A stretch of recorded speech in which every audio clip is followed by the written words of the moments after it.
Welcome to another day of sunshine.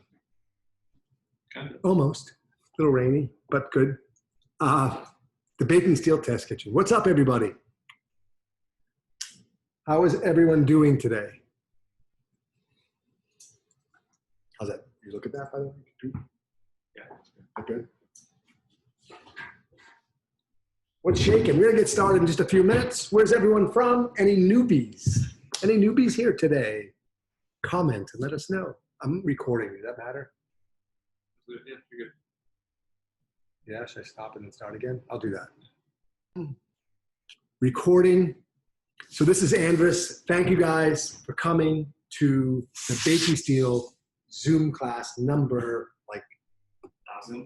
2064 since COVID. We're going to keep doing them regardless, so it's great. But man, hopefully we don't say COVID anymore. So we're doing Focaccia today. What the Focaccia? And there's a lot of different approaches to Focaccia. We're going to take you through our approach, which is a really simple way of doing things, which is how we like to do things, baked on our steel, etc. So first, we're going to talk about the dough a little bit. What we're using today and what we typically use for our Focaccia recipe is, guess what? Our 72-hour pizza dough. It works beautifully, and we like to do it over the course of a minimum of 2 days, 3 days, and it's just awesome. We do it in big batches of dough in these containers. So if you follow our 72-hour dough, that's what we're using today. Typically, Focaccia has a little bit of oil inside the dough, and that basically lubes up all that gluten network. And like our English muffins or like some of our other New York style, it lubes up the glutens a little bit, tends to give it a softer bite, a softer texture. It's really nice. It's delicious. We just find we like when we're moving and shaking, and even if I had a restaurant, I would essentially use the same dough that I'm using for my breads and pizza, just because it's a lot more efficient that way, and it's really stunningly delicious. And what we do is we change maybe the way we top it. We'll use more oils or butters on top of our Focaccia. But for our recipe, it's literally our 72-hour dough. We just always leave it in the bulk state. In fact, one of our bulk doughs would be about 900 grams, right? Remember how we calculate our formula. I'll go through that once right now. But if a recipe calls for 500 grams of flour, 350 grams of water, 16 grams of salt, and 1 gram of yeast, all we do is we add all those numbers up, and that gives us 876. Is that right? 876 grams. So if you're wondering how to portion your sizes off your batches, that's what you just add up all the ingredients. It doesn't change after it ferments or proofs. It's still the same weight. So just keep that in mind. Typically, what we do is we make huge batches of dough here. Let me show you a container. This is literally 4,000 grams of flour in this. This will make about 30 pizza doughs. But it's the same exact formula as our 500 gram batch that I just discussed. It's the same formula, just different percentages. Same percentages, different volumes, okay? So for Focaccia, in a sheet tray, we grab one. Get into that. This is a typical sheet tray. We go anywhere from call it 900 grams to 1,400 grams, depending on the thickness of the Focaccia that you want. If you know you're gonna be making sandwiches out of it, maybe you want to go on the heavy side. So this would be, I think, 1,400 grams, which is essentially about 2 batches of 1,000 grams of flour. It's a lot. So keep that in mind. But I typically don't make a specific Focaccia dough. I just use our pizza dough for everything. If that makes sense. And it's awesome. Can't say enough how great it is, right? really depends on the flour and the fermentation. So anyway, does that make sense? Are there any questions before we get into making our focaccia? Could you use it in 24 hours? Yes, great question. If you wanted to make a bread on Friday, mix your dough on Thursday, 24-hour ferment, I think is awesome. It's technically breaking down those glutens. It's easier to digest, and it's gonna taste pretty awesome. In fact, sometimes my kids prefer a 24-hour dough versus a 3-day dough, because sometimes you get that like sour taste inside. 24 hours, really a good sweet spot.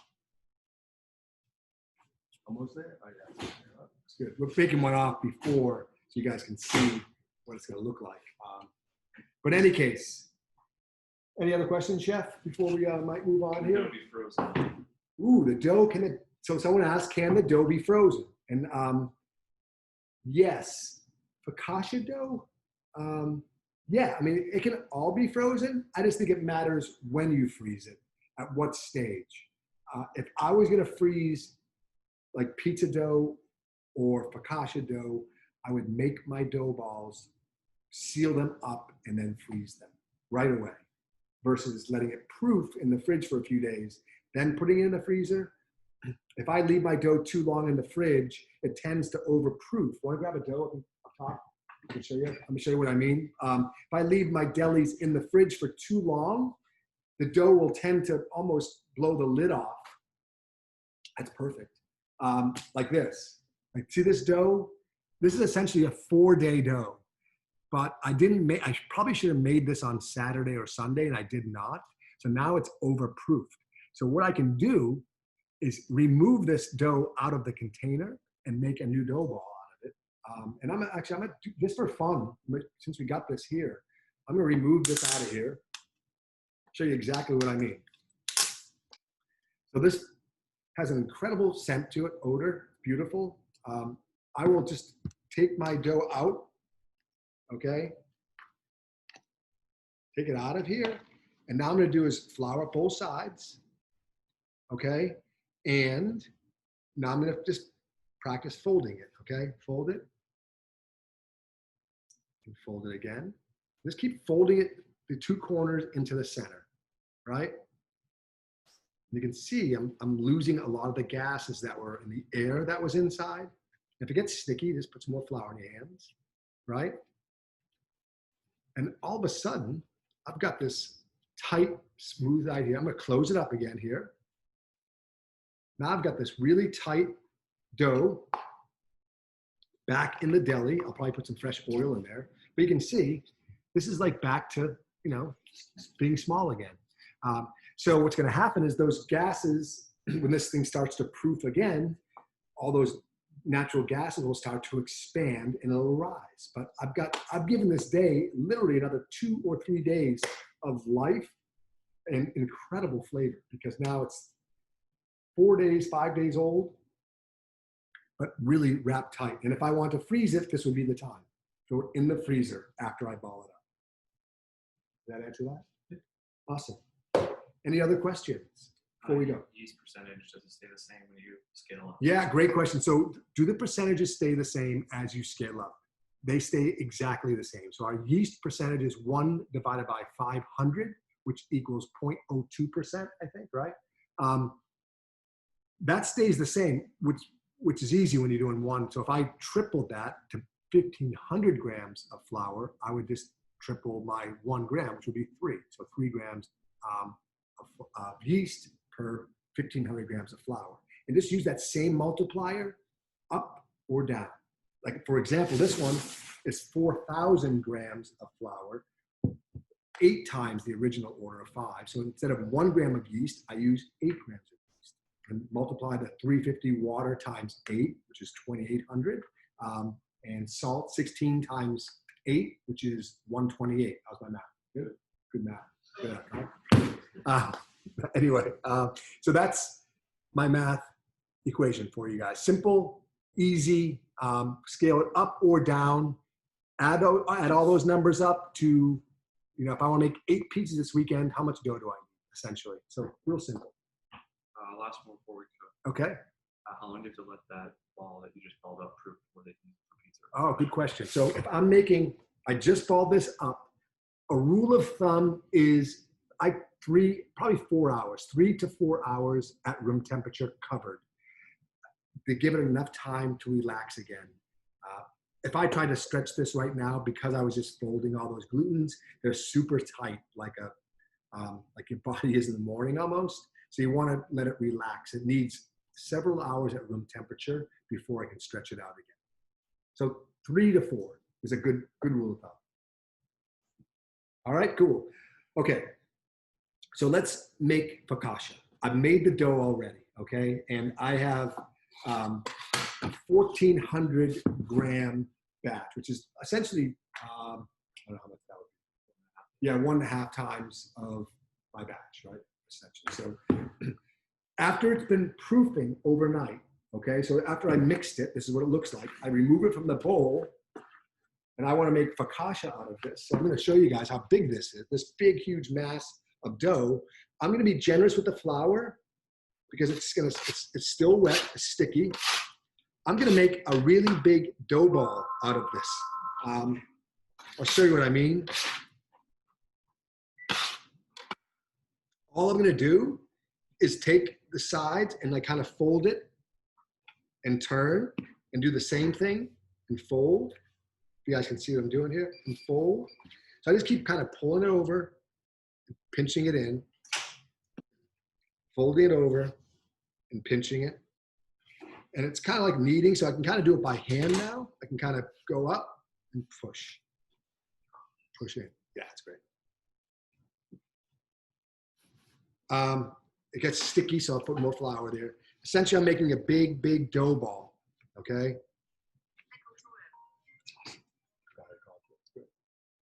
I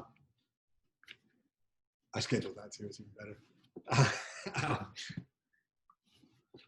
So I kind of push and fold, and I've got this really nice big ball. Turn it over, pinch it really nicely, okay? And now I'm gonna do is grab my sheet tray, just like this. You guys see that? I'm gonna put a lot of oil down, especially towards the center, which is where I'm gonna place this dough. And put that seam side down, and it's kind of sliding around like a hockey puck, which is cool, right? And that's it. So I've just balled this up, oiled it, and coated the bottom with oil. I'm gonna wrap this with plastic wrap and let this dough rest for 3 or 4 hours again. Does that make sense to you guys? I might even put some oil on top. That'll prevent it from sticking. But we love the olive oil in this dough. Cover this, keep it at room temperature for 3 or 4 hours. That's you, okay? Put that aside. And now,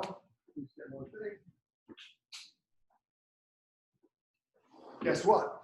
We're gonna fast track 3 or 4 hours. We just, we did this 3 or 4 hours ago.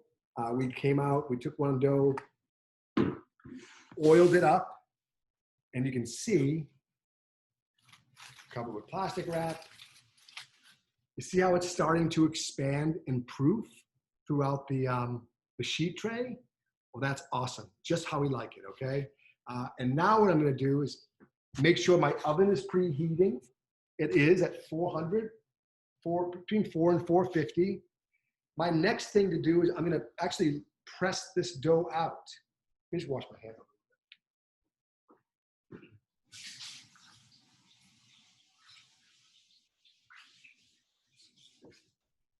So, yeah, pepper. So I'm gonna take my oil, I'm gonna add some more oil on top, okay?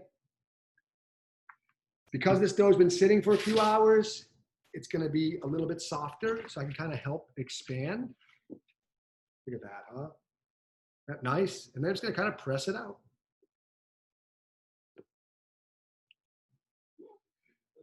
Isn't that great? And what I'm doing is I'm making like crevices, deep pockets in the dough, so you can trap some salt, some sauce, whatever you want to put on top. All right. And I keep pressing, and I'm gonna let this rest for a few minutes because it's almost expanded to the corners. I'm not gonna stress out too much about it. You can see it's starting to expand, boom. For this one, I'm gonna actually, I'm gonna coat this with, what do you think? I'm just gonna use salt. Let's use our favorite new salt. Duxbury salt. It's a local company that makes this incredible like salt flakes. And I'm just gonna literally just spread it around on top. And this thing's almost ready to bake now, okay? So I'm gonna wait maybe another minute or two. You guys care about these corners? I don't personally, but it might get there on its own, right? I got a lot of oil underneath here. It's great. That's it. Simple focaccia. You guys can see this. Really pretty. Time to bake. I've got the oven on at 400 degrees. You guys can see here. I'm literally gonna take this sheet tray. Now I've got my steels in here too. I'm gonna give you guys a close-up of what's going on. My baking steel, can you see that okay, Chef? Right below the sheet tray, my sheet tray goes on top. I'm gonna get the benefit of that even heat from the baking steel below that sheet tray. It's gonna blast that heat right through and help us create this like much beautiful focaccia, right? Which brings us on the bottom.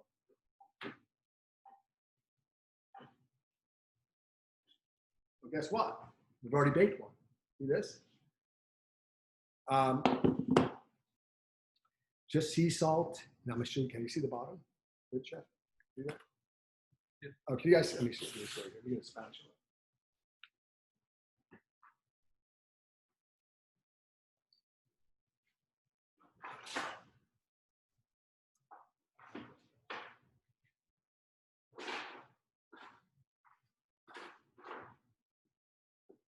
You guys can see here, underneath our focaccia, it cooked beautifully. It's almost like frying in the olive oil, and it smells amazing. We can go darker or we can go lighter depending on your preference. This is gonna be great for like a sandwich bread or whatever you might wanna make out. That's it, guys.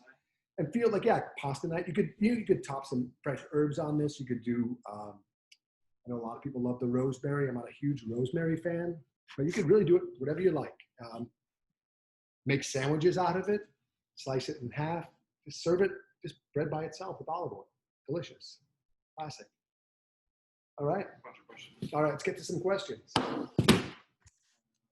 It's 4 days old plus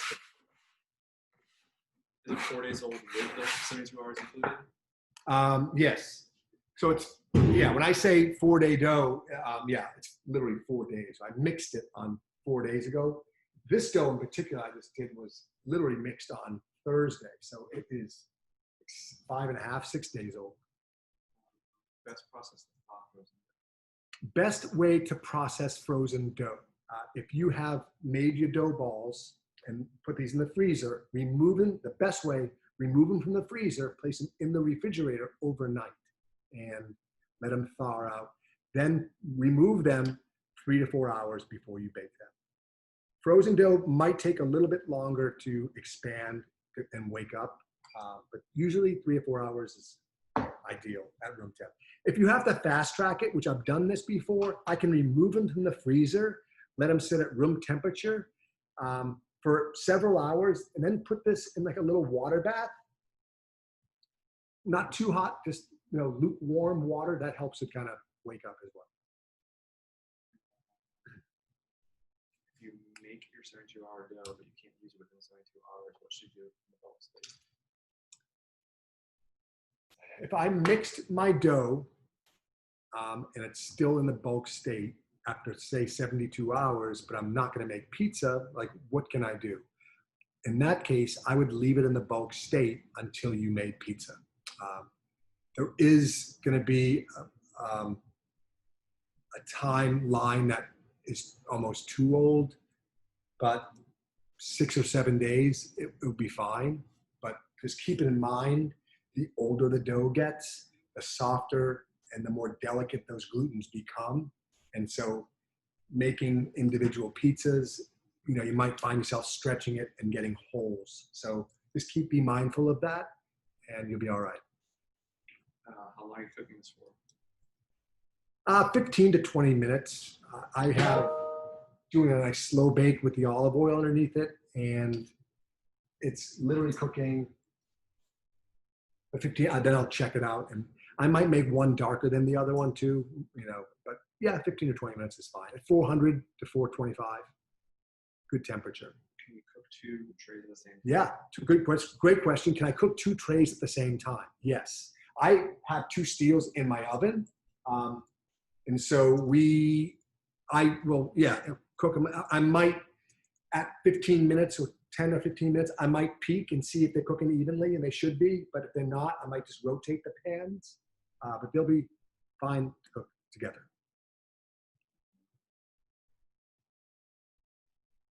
What else do we have? Anything else? Yep. All right.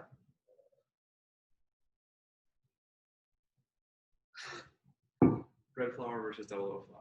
Ooh, so the question was bread flour versus 00 flour. Now I've tried them both. This is a total personal thing. I've tried them both and enjoy them both. But for my pizza, I prefer bread flour. In this case, I'm using Central Milling organic, high mountain, high gluten flour, which is great. King Arthur bread flour is great. Janie's Mill has a nice bread flour. 00 is also good. It's just my personal preference. So I would recommend just, trying different flours and finding the one that you love the most. Starter, explain that situation. Okay, so if I'm using starter for my focaccia or dough or whatever I'm making, I just substitute in 20% of my starter. So for example, if I'm using a 500 gram batch of dough, which is usually 500 grams of flour, I will reduce my flour by 50 grams and I'll reduce my water by 50 grams and enter in 100 grams of starter, which is usually 50-50, right? Water and flour. And by doing it that way, it's 20% of starter inside that recipe. Did I explain that well enough?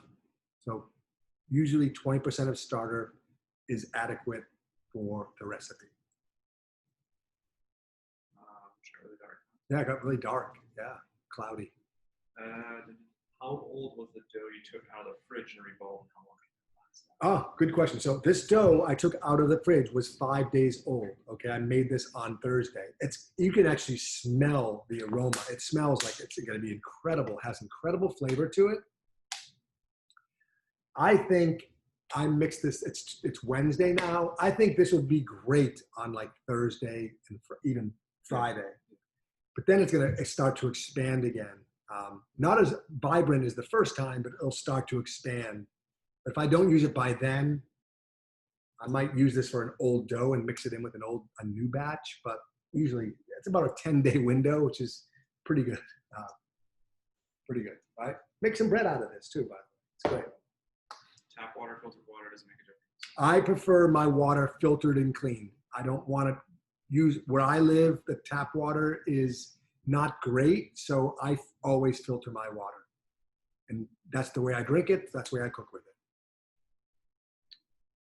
And I recommend the same for wherever you are. You can have your water tested, which we've done. Just got some stuff in there I don't love. So we remove that and it seems to be much better. There's a recipe online where they take a 7-day-old dough and use it to make what essentially turns out to be sourdough with no starter. What are your thoughts? It's kind of what we've always talked about, yeah. It's basically the same thing. Yeah, it's a long fermentation. So ours is technically has some yeast in it to begin with, so it wouldn't be considered that, but it's the same thing. It's evolved. It's like it's aged, right? It's aged over time, which is really there's a lot of stuff going on inside the dough, but the glutens break down. The flavor profile is different with longer longevity like that. I really recommend everyone to make a batch of dough and like let it sit for, 4 or 5 days in the bulk ferment, or even 6 days or 7 days, to see the differences and the way it stretches, the way it flavors. It's incredible, like the difference between going to your local pizzeria tonight, your town pizza place, ordering that pizza. Well, that's same day dough with bad flour versus making it yourself with good flour over a long period of time. There's not even a comparison in what it does. About it, Chef? Questions? Oh, let's cut it open. Yeah. Need a serrated knife. There's one. I just use one here. Oh, here we go. Yeah. Let's open this thing up. Let's cut it.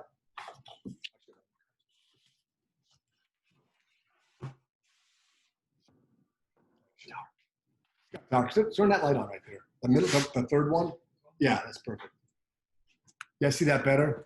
So you can see this focaccia underneath. We've got some good color on it. It's kind of fried up. It smells amazing. Let's just cut it and see what it looks like. I don't have the best knife here, but it's working. Look at these holes. You guys see those? I'm like this. You can see a better view of it. Like incredible. Like this, the texture and the pockets in that thing. It's going to be amazing. Now, imagine making a sandwich. That would be a big sandwich, huh? A sandwich out of this, or just dipping this in olive oil. Like that's incredible. Like what's going on, and that's because we have this really nice aged dough, right? Anybody else? Michael would like you to send them your address so we can buy you a non-black t-shirt. Michael, I've got so many of these black t-shirts, but it's just easier for me because I always try not to get flour on myself. I don't really succeed, but thank you though. That's it. All right, you guys rocked. Thank you guys for coming again to another awesome Zoom class. Thanks for joining us and for this delicious focaccia. Thanks, guys. Bye.